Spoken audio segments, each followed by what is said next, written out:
Hi again, everyone. Today I want to share some techniques and planning scenarios with a real life example of a family that we have helped work with on protecting assets from the potential for a spend down in a nursing home situation.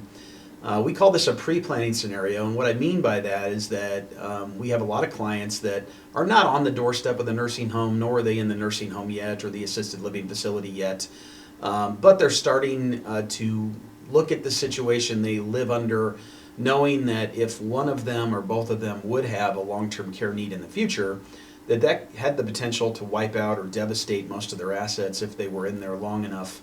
And so what we want to talk through is that there are ways to plan for that in advance that really don't have a ton of restrictions on your ability to use those assets or enjoy those assets, but you can protect them in case one of you or both of you in a married situation would need a nursing home.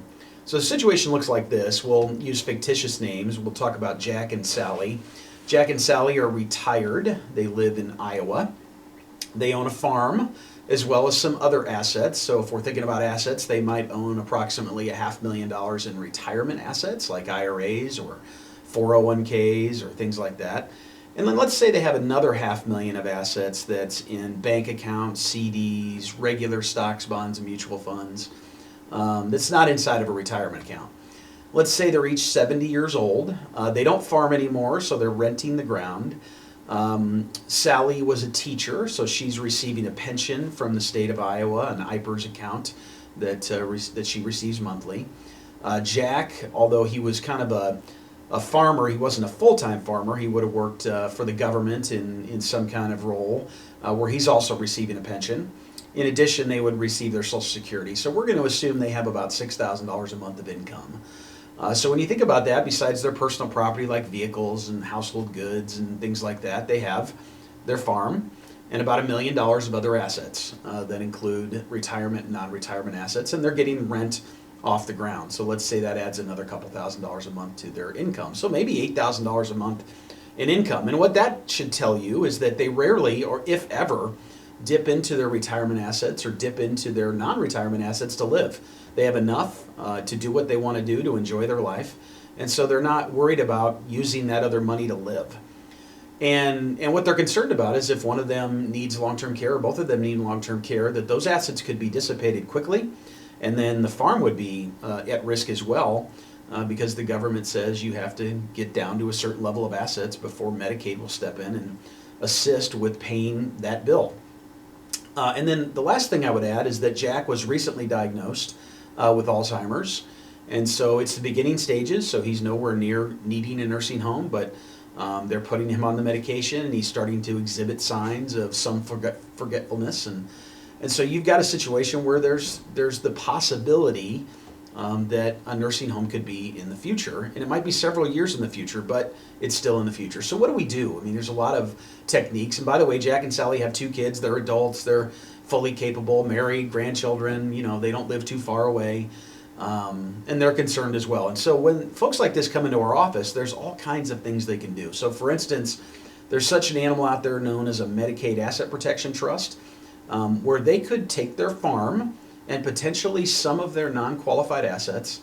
They could set up this trust, and they could put their farm and some of those assets in that trust. Now that trust is irrevocable, which means they are not the trustees. They don't have control of that trust. It would likely be one or both of their kids, but they're in the state of Iowa, so they're entitled to continue to receive the income from the farm. So if that farm is generating $24,000 a year in rent income after taxes and insurance, etc., they can keep that income. They don't lose that income. And if it's a farm that they never want to sell and want their kids to inherit, there's really no downside to them putting that asset in the trust. The only requirement is that when you put something like that in the trust, and let's say that farm's worth $1 million, you know, you're going to create this look-back period or this period of time where we need to get through that look-back period before the government's able to start using Medicaid as a tool to help pay for care if Jack ever needs care or even if Sally ever needs care. So putting that farm in there is going to create this 5-year look-back period, but they're not going to lose the income. It's still going to go to their kids when they're gone. They trust their kids, so they're not worried about their kids doing something with the farm that they wouldn't approve of. And then if they decide they have enough other assets through their retirement accounts and their income, they might put some of that other $500,000 of assets in there, like cash and CDs, because again, they're not using it, they're not spending it. And if their goal is to leave some inheritance to their kids and grandkids, it's a great way to do that. So step one is a Medicaid asset protection trust. We use those all the time. And those are really good tools depending on the facts and circumstances of the family. A second tool they might use is a personal services contract, which is simply a contract they sign with their kids that if they ever need additional assistance, that their kids can be paid to do that. And so paying your kids to do things seems strange, right? It seems like that's something I wouldn't do. My kids would do that for free, and they absolutely would. But if your kids were not here or your kids were too far away and you needed assistance, then you would need to hire it. So there's places, all kinds of places out there you can hire to do those kinds of things, like Home Instead or Right at Home. They have these services, and you pay $20, $25 an hour for someone to come in and check on you or help you with your medications or do the laundry or cook. You know, all those kinds of things that you might pay somebody to do if you weren't able to do it yourself. You can pay your kids to do it. And the nice thing about paying your kids is it's not a gift. So we don't have look-back periods. We don't have worries about that. As long as it's documented, as long as they do the things they say they were going to do, and they're keeping track of that, you not only can pay them for their time, you can also reimburse them for travel and other expenses. So that's another way to get some assets out of the estate that doesn't create a penalty and doesn't create a look-back. And there's some additional strategies, prepaying for funeral homes and doing things like that, upgrading things at the house for Sally in this particular case, if Jack's the one that's starting to exhibit signs of memory loss. And so there's all kinds of things you can do. And the nice thing about pre-planning is that, you know, you're actively involved in that. You're not under an emergency situation. You're not trying to make really fast decisions.